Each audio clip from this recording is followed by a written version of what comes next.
And welcome. So good to see everybody here, both in person here in Los Angeles at the museum and on Zoom. Great to have people here virtually and in person. I can't tell you how gratifying it is that we've had an hour for lunch and conversation before this. We've seen so many conversations going on among people who really care about these issues and want to work together. And I know, heck, we could stop now and the best part of the day might have already happened, but we've got some more good stuff in store for you. I'm Neil Chase. I'm the CEO at CalMatters.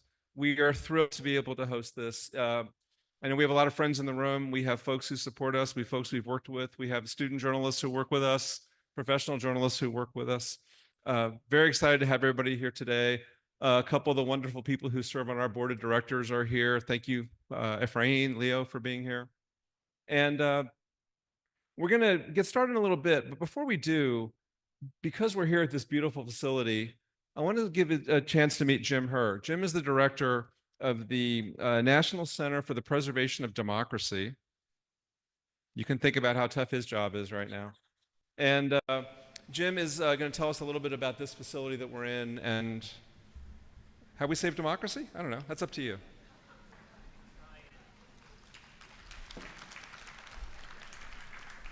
Yes, I feel like I'm falling down on the job and just waiting to get an email saying that I'm being relieved of my duties. But welcome, everyone. I'm so thrilled to welcome back CalMatters. We had a couple of programs last year right before the election with them, and looking forward to doing more programming with them. And I think my relationship with CalMatters go back to my days in philanthropy as a funder for them. So I've always been such a big proponent of the work that they do for all of us here in California. How many of you, is this your first time here at JANM? Oh, well, welcome. The rest of you, I'm assuming, either didn't hear the question or have been here before, so welcome back. For those of you that have, that for this is the first time, let me just orient you a little bit to our campus. So across the street is our historic building, which was the first Buddhist temple in Los Angeles. Built in 1925 at the height of King Tut mania, so that's why there's actual, like, an Egyptian motif to it. And that's where the museum first started while this building was being built. Adjacent to it is our Democracy Center, where you'll find me most days. We have a beautiful facility over there, 198-seat theater, a convening space, and then we have our pavilion, which you picked a wonderful time to come because we actually just closed all of our galleries. We're undergoing our first major renovation in over 25 years, the first one of its kind for the museum. And it will take our core exhibition and reimagine the way we tell the story of Japanese Americans from before the war, during incarceration, the fight for redress and reparations, and then the amazing contributions to American culture. Many people ask why we have a Democracy Center. And not only that, we have a Democracy Plaza. So we had some incredible people that started this museum.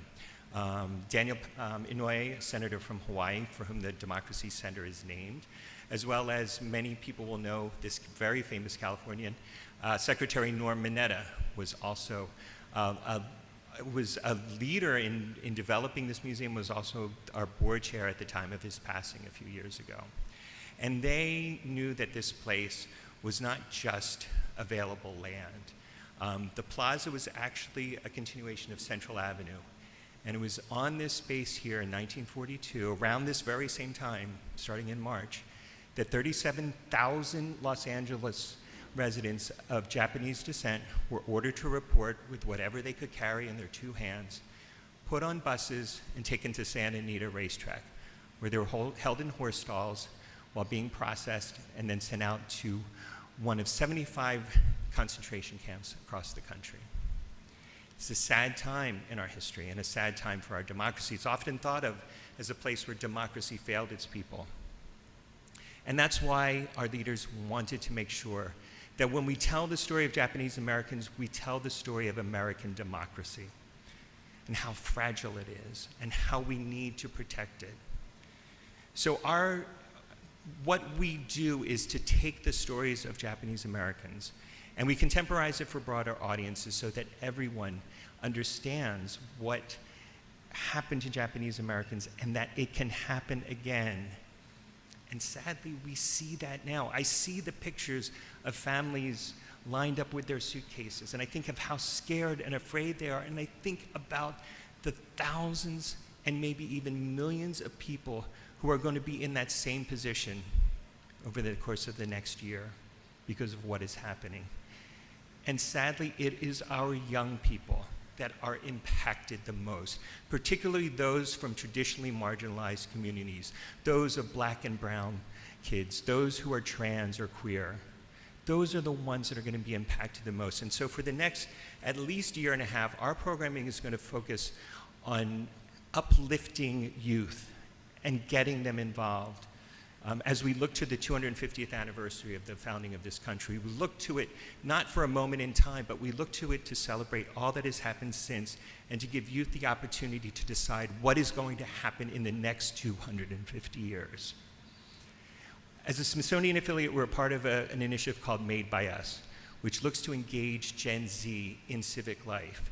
And they've done extensive polling and research, and the results are so sad and depressing. 16%, only 16%, say they're proud to be American. Another 40% feel it's okay to have a dictator. How can this be happening in this day and age? It is a perfect storm. You have a generation that is coming into power that feels powerless. How can we help them make the changes that they want to see in their future?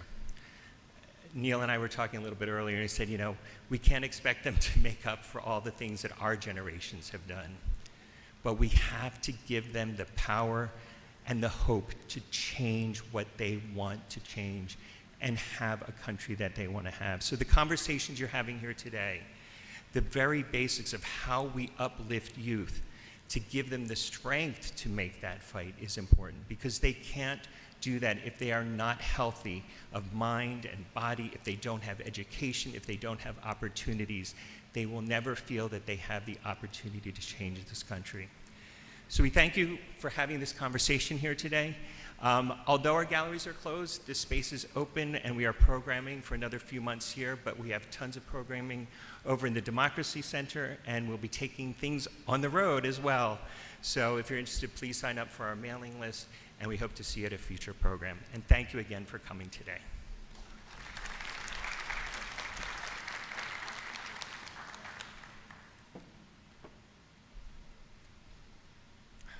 Jim, thank you. I can't imagine a more thoughtful way to start off this conversation we're about to have. With so much going on in the world right now, and even more, of course, with the horrible tragedies we've had here in Los Angeles, it feels like time for those of us who are in journalism to double down and work even harder. And I think everybody here who is doing such important work in the various sectors of the economy and the nonprofit world here feels the same way. So I'm especially proud to have this conversation today. You're going to meet Elizabeth from the Hilton Foundation. The Conrad Hilton Foundation, I think, helped us start to understand the scope of the need for journalism around opportunity youth and the category and how to understand the issue and get our arms around it. And we're very grateful for their support. I want to thank the sponsors who've made today's event specifically possible. The Broad Foundation, playing a huge role right now in bringing back and increasing the volume of journalism in Los Angeles County. The League of California Cities, the James Irvine Foundation, the Ralph M. Parsons Foundation are here with us today.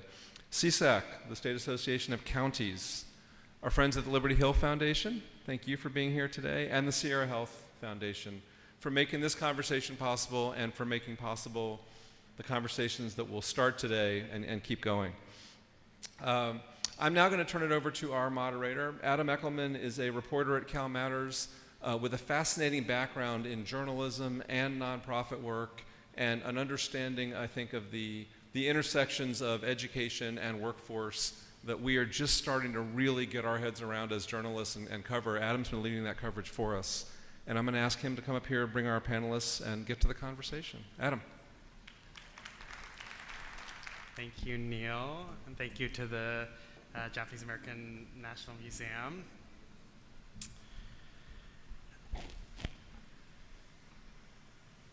The ages of 16 to 24 are critical. think about what happens between the ages of 16 and 24. You get your driver's license, maybe you graduate high school, you go to college, you start your first job. There are 500,000 Californians who aren't on that path, at least not yet.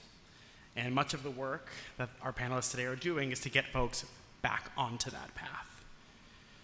If you are not on that path, if you're not working or in school between the ages of 16 and 24, there are consequences, unfortunately. This population, what we call opportunity youth, some refer to as disconnected youth, they are less healthy in their lifetimes. They make less money, all because of these critical years between the ages of 16 and 24. But it's important to acknowledge that this population, even though we call them one thing, opportunity youth, that they are not a monolith. There are many, many reasons why somebody might be considered an opportunity youth. They might have a disability, physical or mental. They might be incarcerated or formerly incarcerated. They might have kids, or they might be taking care of older relatives.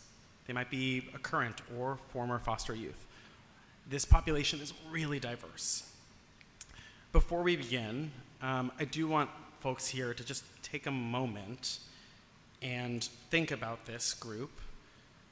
Do you know anybody who is between the ages of 16 and 24 who isn't working or isn't in school?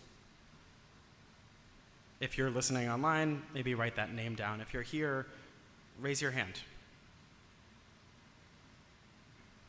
That's a lot of us.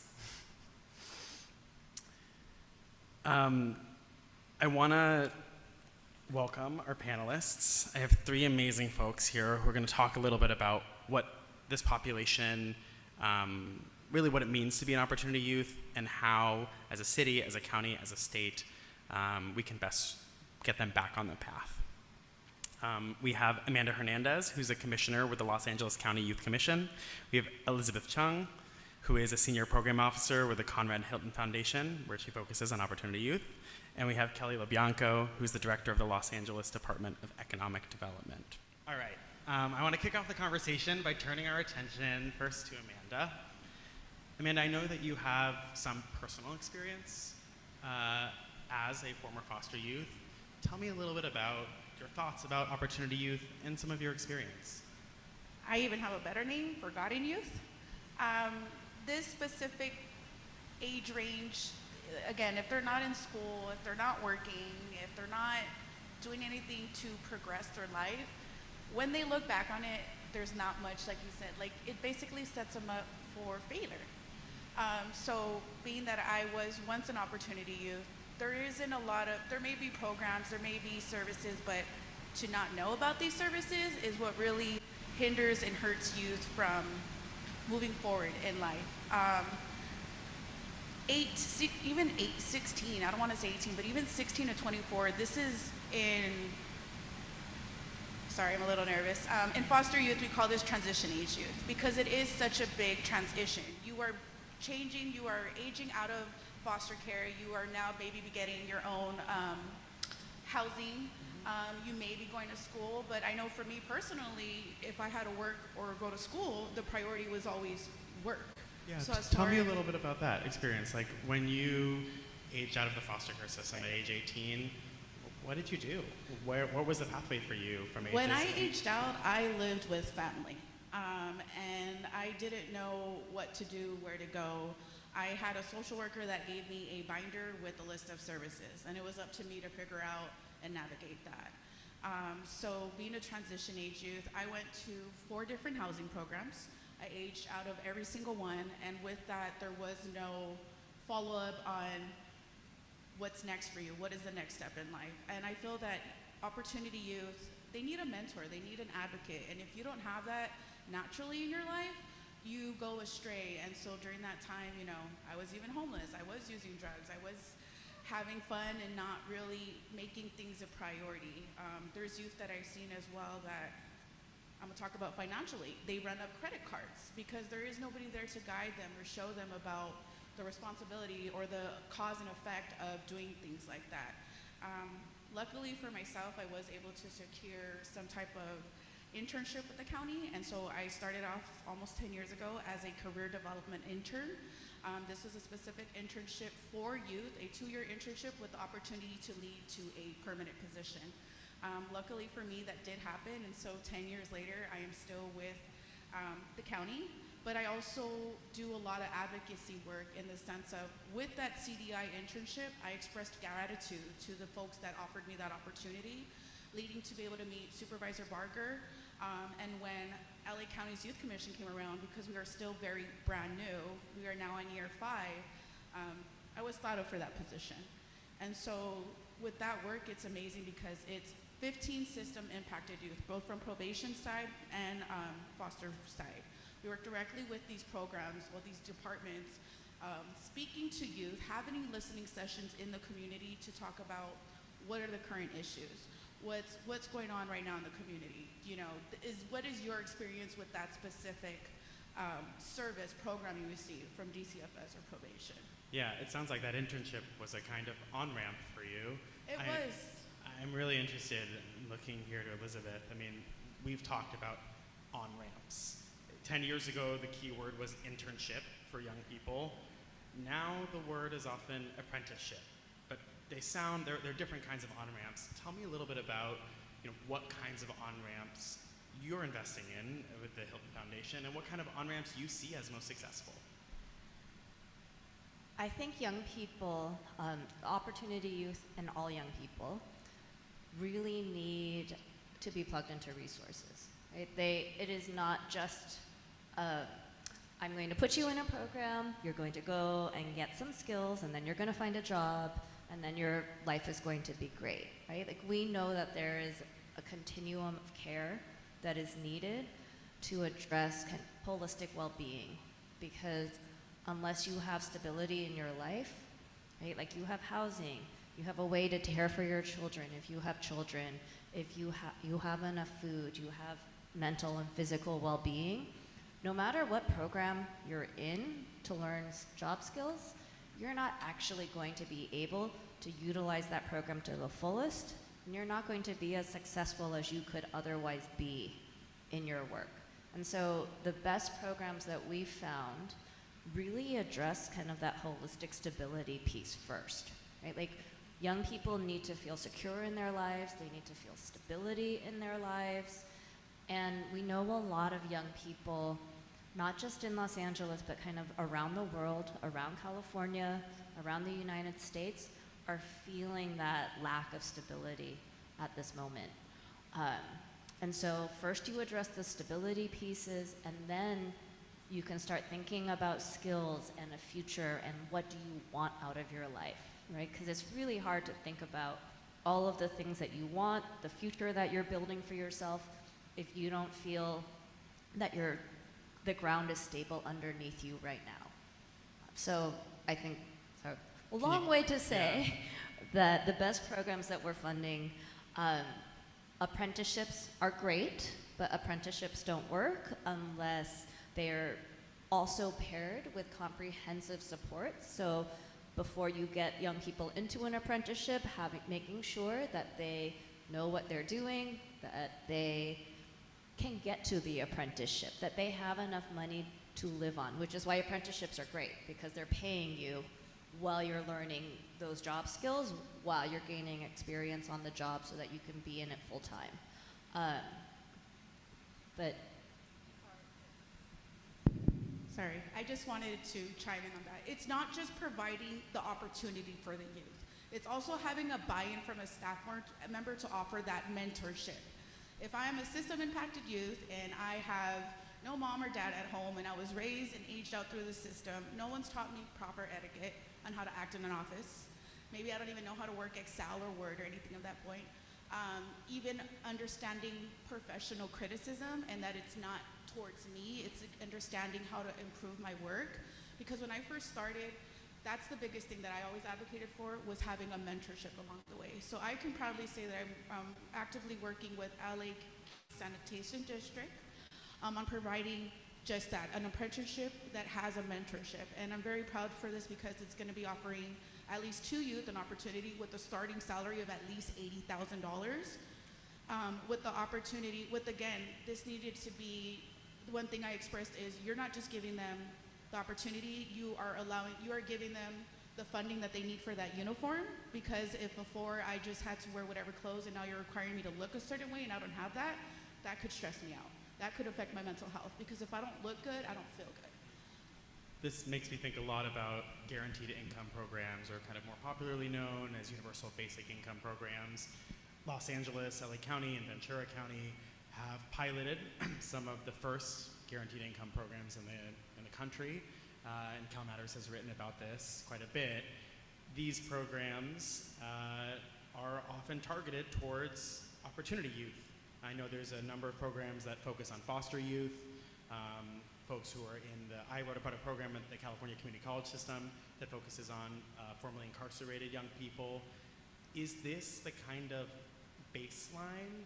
Is that the kind of, just giving cash to people? Is that one way that we can provide that kind of baseline support for folks?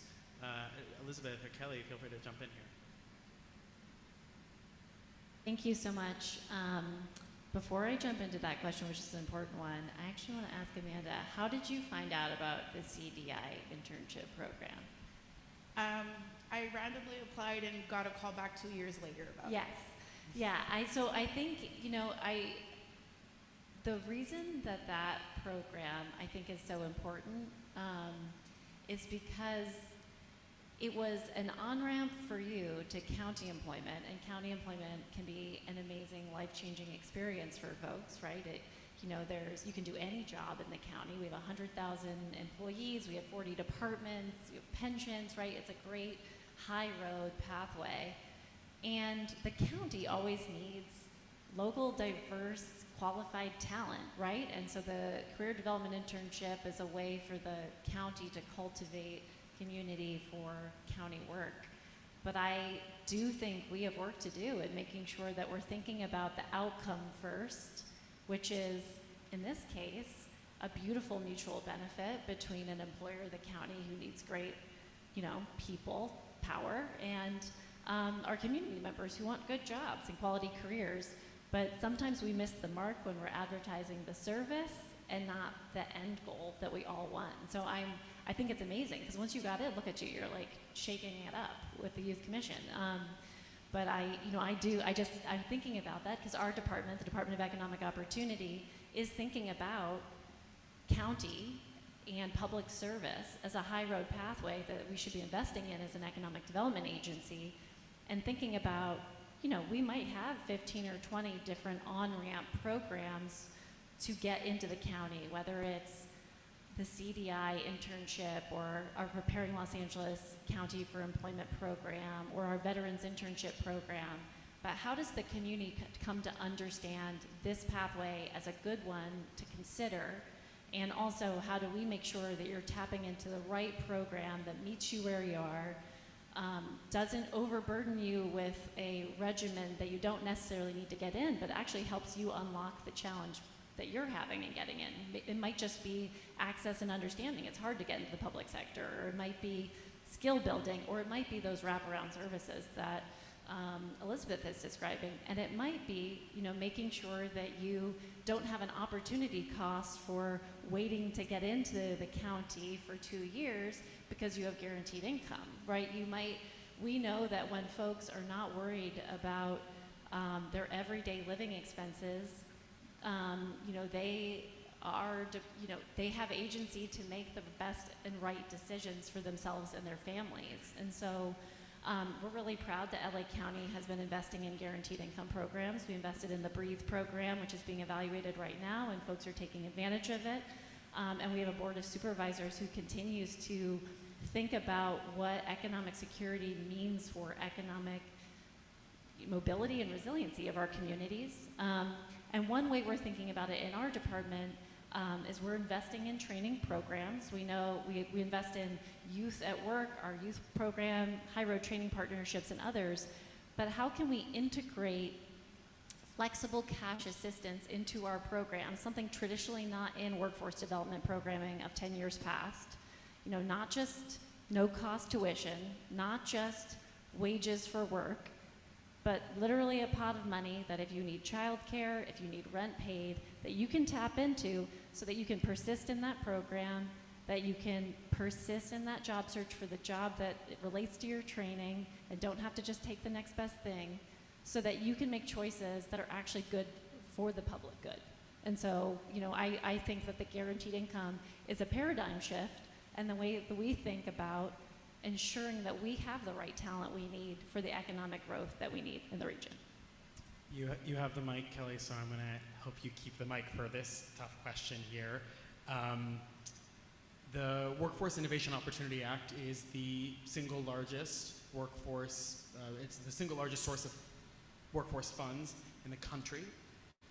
It is up for reauthorization by the US Congress, and it is also subject to Trump's proposed funding freeze.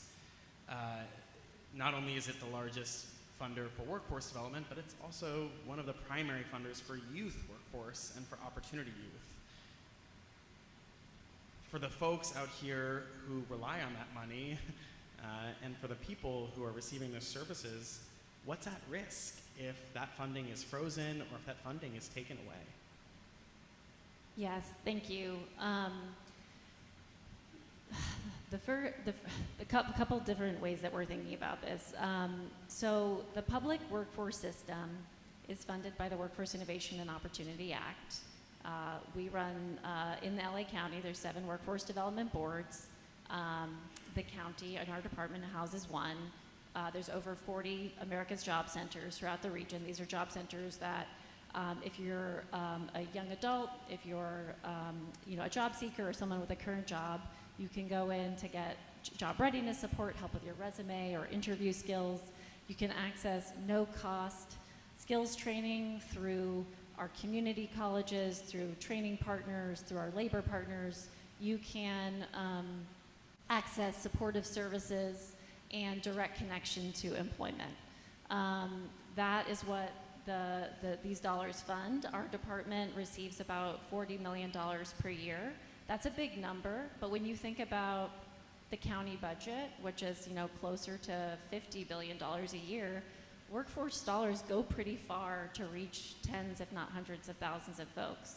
We've already known, though, that we've had to diversify our federal funds because federal funds have not kept pace with the need in our region and just the increase of costs over time. So everyone in this room who does workforce development knows that there's not enough WIOA and it's already limited. And so luckily for us, we have been diversifying our funds over time.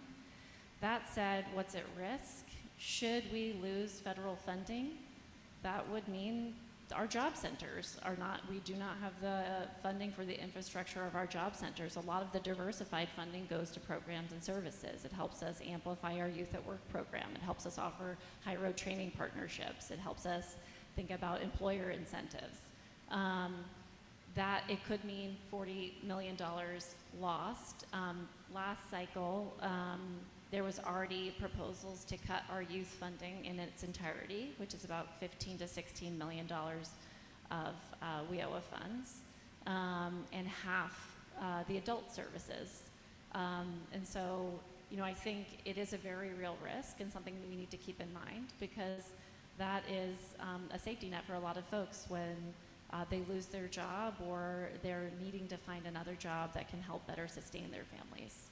Have you experienced any issues getting funding recently? Have there been any pauses or challenges accessing those federal dollars? Not yet, right? These are statutory dollars that come from the federal government or our state employment development department. But we've heard the same things that everyone in this room has heard, right? There's eyes on all sorts of funding. And so we are very cognizant of that and being mindful about making sure that we understand what's at risk and are leveraging all the available funds that we have right now to keep our systems going.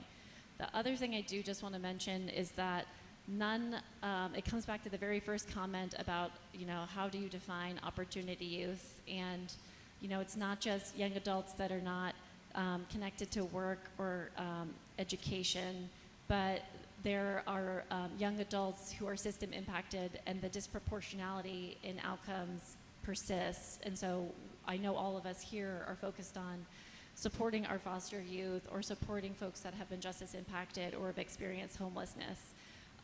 We know that these systems are all intersectional, and when federal funding comes at our public health systems or it comes at our social safety net, it's going to have impacts on the public workforce system, whether or not the WIOA dollars get cut. And so, I think if we're thinking health and security of our communities first and foremost, all of it matters together. And so I'd say we're not just looking at the Department of Labor or, the Commerce, where we get a lot of our funding. We're also looking at what's happening at, our social service agencies and health agencies as well. It goes back to what you've all been saying just about the ways in which this is an ecosystem of support. I'm curious, from philanthropy in the private sector, are you poised to jump in with $40 million if the federal government backs out tomorrow? So philanthropy, unfortunately, cannot fill the gap because there's so many needs, right? I also just want to say, so Opportunity Youth are young people who are seeking connections to employment, education. They are often system involved. They are not always system involved, but the WIOA dollars that are for young people are really the only source of funding for Opportunity Youth. It's roughly $1.1 billion a year, and I don't think philanthropy can make up that gap on an ongoing basis across the country.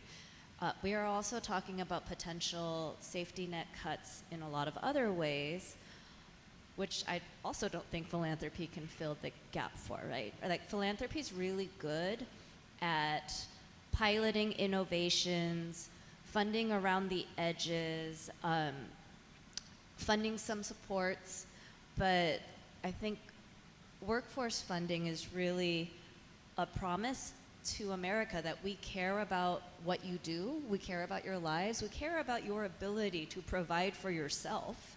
And so if we see these dollars go away, I think there's also an implicit statement that we no longer care about your ability to provide for yourself, and we no longer care about the work that you do on a daily basis.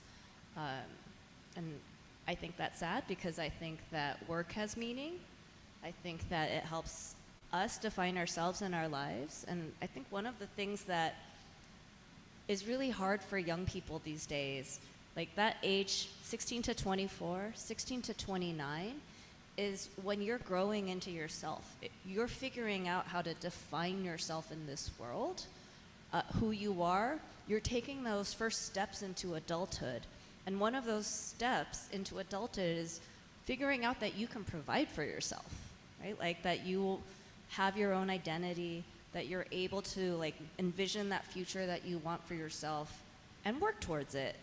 And I very much worry that young people are not able to make that step anymore. And I don't see it just with Opportunity Youth. I'm actually seeing it kind of across the board. I think it's taking us longer for young people to be able to move into adulthood and kind of take those first steps. And I think people really care about it in a lot of different ways, right? So I think we all do in this room. The governor has this big workforce plan that he's been touting left and right all across the state. It's called the Master Plan for Career Education. And when he says master plan, he means he wants to go big, redesigning the entire state's workforce systems, the ways in which the Workforce Innovation Opportunity Act works with our community colleges, works with our high schools and career ed programs.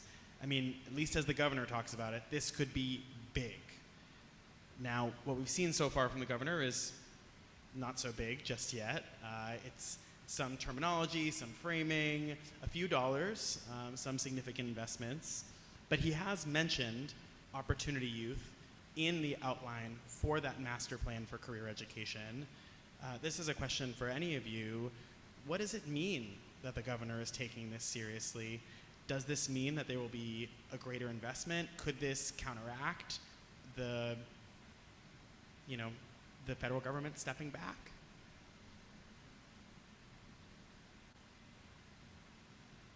I'll give it a go to start. When I'm looking at the plan, what I really like is that we are starting to think differently about skills, and that we are acknowledging the evolution in how our systems need to respond to produce for the economy of today and tomorrow. So one of the things that we think about a lot is, how do we value skills and experiences differently? And I think that the plan tries to tackle that, and we're also trying to tackle that here in LA County.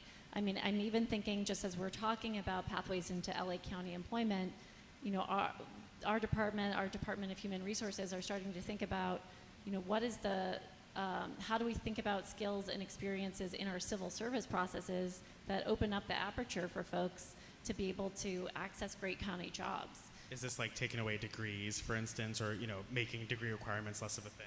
Yeah, and because I do think like the skills-based movement is here, and folks are, obviously having a degree is a fabulous thing, and having a credential is a fabulous thing, as it demonstrates your ability to be the best and most qualified person for a job. But also, there is a lot of value that we can equally demonstrate in different ways, and so making sure that we're prioritizing that. Between our public workforce system, our community colleges, and our ecosystem of workforce development and education providers, I think is a really important step. And we don't have all the answers about how to do that yet, but I think that commitment is really important, and supporting it with funding behind it is really important. And then I'll just say, I think there's an opportunity for us to modernize a lot of what we do. One of the ways we're looking at our own public workforce system now is thinking about how even with WIOA dollars, even without thinking about totally different dollars, how do we find the flexibility within to prioritize those education and employment outcomes as our primary definition of success, and build services that support that trajectory? How do we incentivize quality outcomes? How do we integrate more small and community-based organizations into the work where it's been almost infeasible for them to contract with the county in the past? How do we do better by our partners who deliver, so that they can raise their wages too, so that they can keep the best and most professional talent within their ranks? And so I think there's a lot that we can do today that better values the people in our system, and then the outcomes. Do see that in some of the plans, and look forward to seeing how we can manifest that here locally. Elizabeth? So I think the master plan for career education is an important step, because it's a reimagining of how people work these days, right? Like how people find work, how people are trained for work.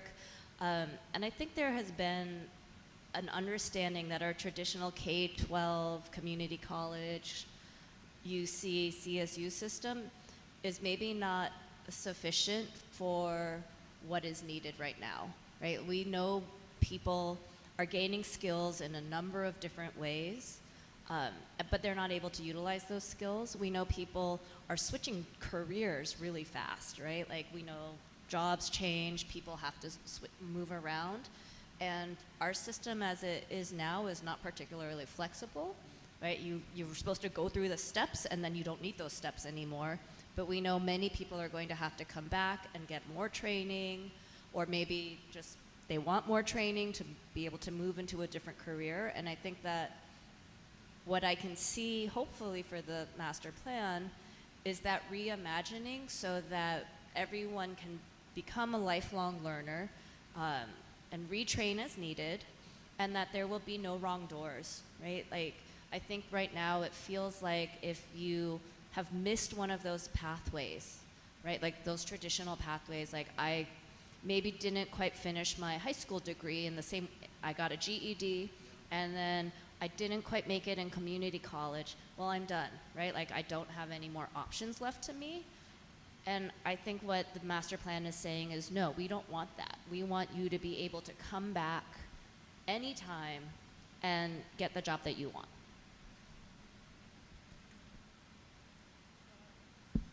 I'm just going to talk about my experience. I do not have no degree, but I worked for the county for over 10 years, and I stayed with the department for almost 8 years now with animal care and control as a volunteer coordinator. I did a intermediate typist clerk to volunteer coordinator. The only thing that qualified me for that position was just my skills. And in that department, I may have felt not valued, and they could take away opportunities from me, but one thing they could never take away is my skills that I learned on the job. And even though my position wasn't transferable, my skills are transferable. So to me, it makes me very happy to hear LA County working, the state working on trying to figure out, because to be honest, to have a degree is a privilege, and that's not a privilege that I have a privy to. There's a level of, it's called enlightenment, that I learned in therapy, and the bottom level is just your basic needs. And when you're at the bottom of your basic needs and you're always trying to survive, you can never get to your enlightened self, your higher self. Who is Amanda without having to figure out, what am I gonna eat tomorrow? How am I gonna pay for my rent? And so, and always being in this survival mode, still now at 34 years old, trying to get to that higher self, trying to have peace with myself and value myself, because even though I don't have a degree, I can still advocate for myself. I'm here on behalf of the Youth Commission, and I need to have value in my experience. And it's not just work skills, but also what I've gone through and what I lived through. And I can say for me as a county worker, if you ever come to me with a need, I can be empathetic and understanding to your situation, because I've been homeless before, I've been that before. My mom is a victim from McLaren Hall. I am basically a second generation foster youth. So when you come to me and you express to me that you may be losing your home, or that you got ripped off for your wage enforcement, or specifically with animal care, you can't afford this medical care, I feel for you. But I'm not gonna be like, let's just say you're not in our jurisdiction, because invisible lines matter in the county. I'm never gonna turn you away and say, we don't do that. I will at least try my very best to find the next resource for you that you qualify for. I never want anybody to leave with an experience, me personally, feeling that they just feel less doubtful, hopeless. I want you to know and understand that there is some type of free resource out there for you, and let's go find it together. So skills matter, not jobs. Thank you. And we're gonna move to, do you wanna just add one more thing? And I just want to say, like, experiences like Amanda's and people like Amanda are one of the reasons why the foundation has been really adamant that people impacted by these systems really need to be involved in the way these systems are shaped. Formerly homeless people should have a say in how the homeless system works, because they're the only ones who really know how it works or doesn't work. Same with the workforce system, same with school systems. And so I just really want to say that you're a shining example of exactly why we need all different kinds of experience in our government and in our positions of power.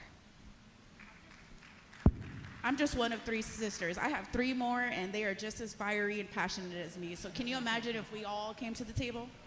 I'm one of 4 sisters. I have 4 daughters in my family too, so twin spirits.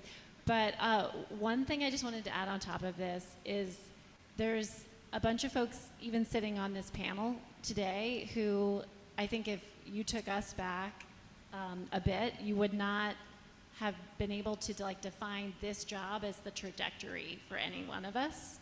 And so I do want to point out too that a skills-based focus is really important, because the jobs of today are not the jobs of yesterday and won't be the jobs of tomorrow. The 40-hour-a-week permanent job, although you can get that in the county, and I welcome people to come into it because it still exists. A nice county plug. It doesn't exist everywhere. We're a contract-based, gig-based economy. Like, we have got Hollywood here, construction, the healthcare industry. It operates very, very differently. And we have positions that are emerging because of technologies today that will change the way we do everything. And so it's really important that we are not learning for a job, but we're learning for the needs of our communities. And I think that this, Amanda, what you just said is a perfect demonstration of that, and why we need to think a little bit differently about how we prepare for the economy of tomorrow. Do we have time for questions? We do, okay. We've got folks who are gonna walk around with a mic. If you've got a question, just raise a hand. We'd love to hear from you. If not, I've got lots of questions, but I would much rather hear from you first. Hi, everyone. Thank you guys so much. It's great to hear all the different perspectives. I'm Piper from the Ralph M. Parsons Foundation, and I'll ask, I feel like it's the obvious question of we have all of this reconstruction to do now in LA County.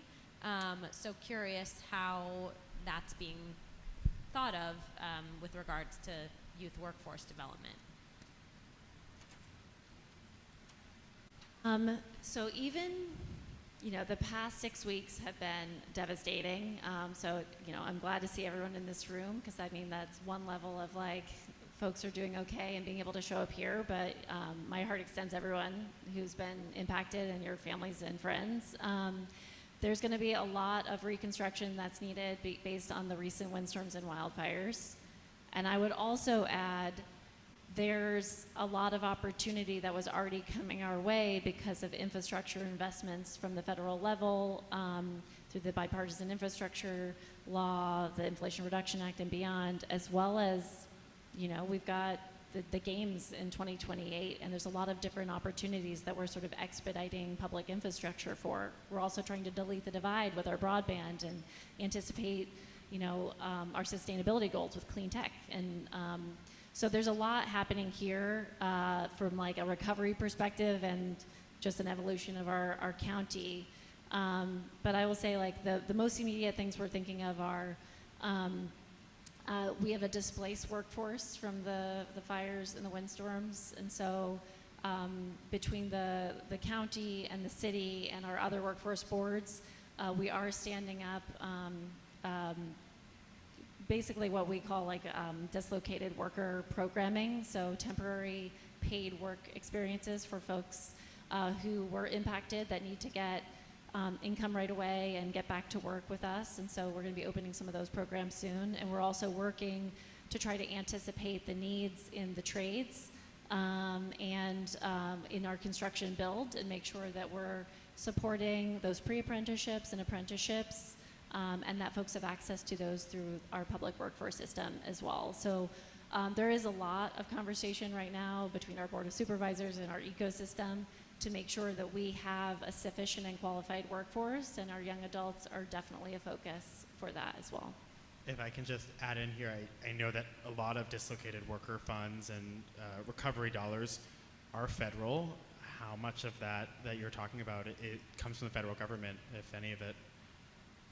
It is all of those funds are federal, and right now they are here in the county, and so we're grateful for that, and so we're going to deploy them with all haste because we need to for the emergency and for other reasons. Other questions? Hi, this has been a wonderful program. My name's Lisa. I'm from the Liberty Hill Foundation. I just was so pleased to hear you mention UBI. I think that is such a transformational opportunity and resource for opportunity youth, for system-impacted young people. And yet, every time I hear about it or other innovations like baby bonds, it feels like we're always in the pilot phase or exploratory phase. So I'm just curious about what is really the forward thinking around these types of resources and how can they be specifically utilized for these populations? I'm going to say something that's maybe a bit controversial. I love it. I see UBI and guaranteed income as a way of getting cash to people because the social safety net is not catching them, and they're not able to access the kinds of work that allow them to live their lives and pay for the things that they need, right? Like if you were able to do that, you wouldn't need the extra $500 a month. And so I think there's a lot of other ways that we can value the ways in which people work. And there's a lot of other ways to get people cash. Like I think one thing that we've been really thinking about is policies around tax credits, like earned income tax credits to businesses that allow them to hire more workers and pay them more. So I think I don't know, because I don't know how you move out of a policy of like, we'll start these pilot programs, because there's been so many pilot programs, and they've all shown the same thing. The cash works, right? But it's really hard to move from that pilot program to an actual like wholesale policy.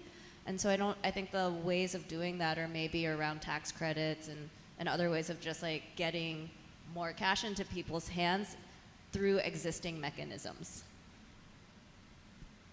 Yeah, I agree with that. I will say I do think the conversation is different now around guaranteed income and thinking about, just the premise that if everyone has a little bit more economic security, that has direct connections to our economic situation in LA County, which is a county that is not only competitive with all of the major cities and counties in America, but medium to large countries, and so I think that there's a socialization that has happened, and I also think, sort of to what I was talking about before about how we've sort of developed a worker equity fund within our high road training partnership programs. I think there's different ways that we can seek to unlock flexible cash assistance that make people more whole throughout our system, that feel a little bit less like a pilot, but are taking this concept and deploying it in a variety of different systems that we have. But I think there's still work to do, and I think continuing to show how it connects to overall community well-being. We just keep singing that song and bringing that data and the stories to the public. For the folks who aren't as familiar, could you just define what a high road training partnership is and why you keep coming back to it? Yes, thank you. I'm using my governmenty terms at this point. No, it's great. Yeah. So the state created the high road training partnership model.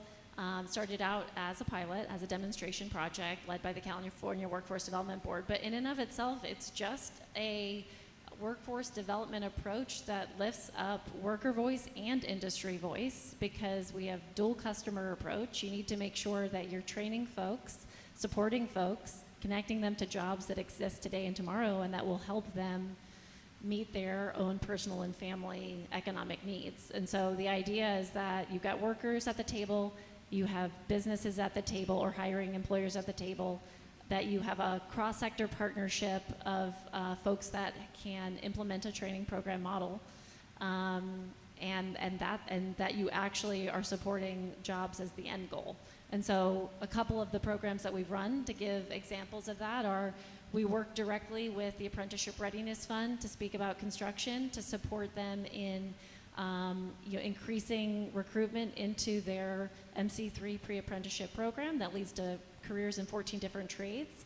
We also are partnered with a whole group of partners as part of the Arts and Media and Entertainment High Road Training Partnership, where we're supporting pre-apprenticeship and apprenticeship pathways into your more traditional creative economy jobs like film, like editing and production, but also gaming and animation and new and emerging pathways, but all at the end with good jobs. And in the process of getting to those good jobs are skills training at no cost, supportive services, stipends, and some worker equity fund and cash assistance where you need it to persist throughout the way. Yeah, and they've come up quite a bit in the governor's plan as well. This is something the governor has talked about.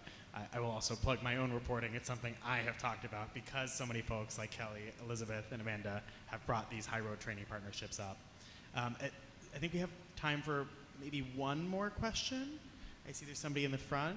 Hi, my name is Emily. I'm with Youth Build Charter School of California.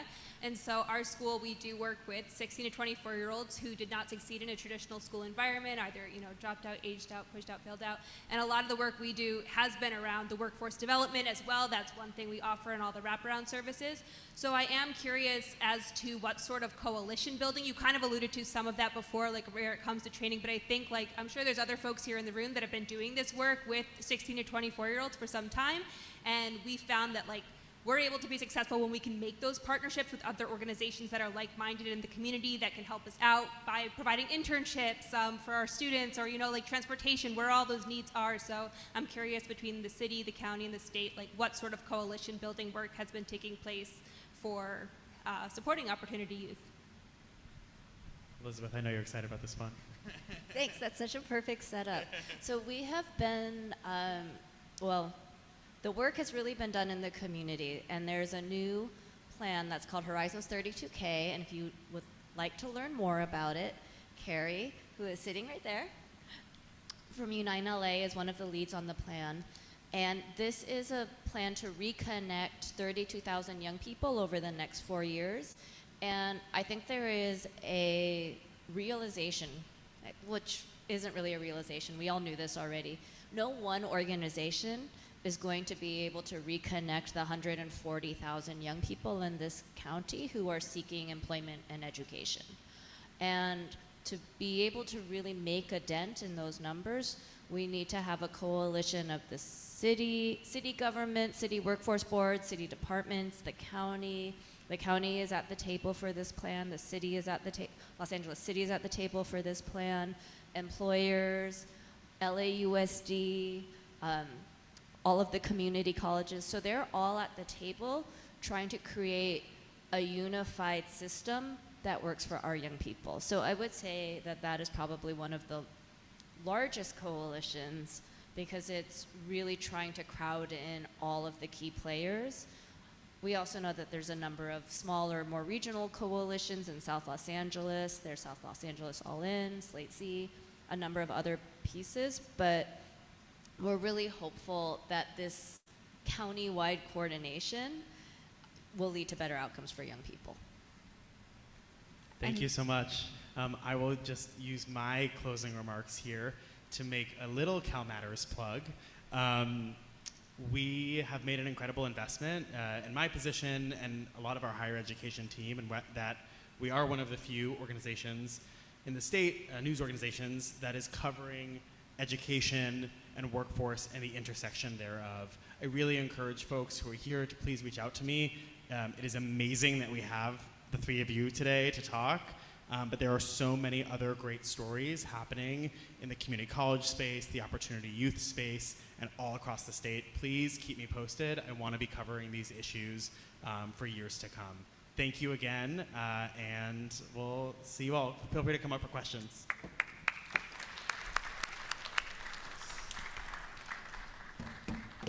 Adam, thank you, and thanks to all of you for being on the panel. It's so powerful to have you here and have this conversation. As Adam said, we are committed to this story and this topic. We are also committed to Los Angeles and LA County. With the help of the LA Local News Initiative, we're building up our staffing in LA and our coverage of LA, dedicating some resources to fire recovery and rebuilding, and some of the other stories that we can help cover from a state policy and kind of statewide look. And we're close partners with LAist and some of the other news organizations in LA to work on those stories. So we're going to be doing even more here, more of these kinds of events. Do stay in touch with Adam, stay in touch with me. Some other folks from our team are here. We are a nonprofit news organization. A lot of you are already supporters of ours in various ways. There's some QR codes here to get our daily newsletter or to donate to us, or both. We appreciate your support. We appreciate you passing on what we do to other people, letting folks know about these issues. You see a story that's relevant, just pass it on to a few people who should know about it. That's how we get this out to more people. We're much more concerned with our stories getting to the people who would do something with that information, who care about it, than we are about the raw numbers of page views we get or something like that. So really appreciate the passion for what we do on our team and all the folks who support us. Thanks so much for coming out. We appreciate it.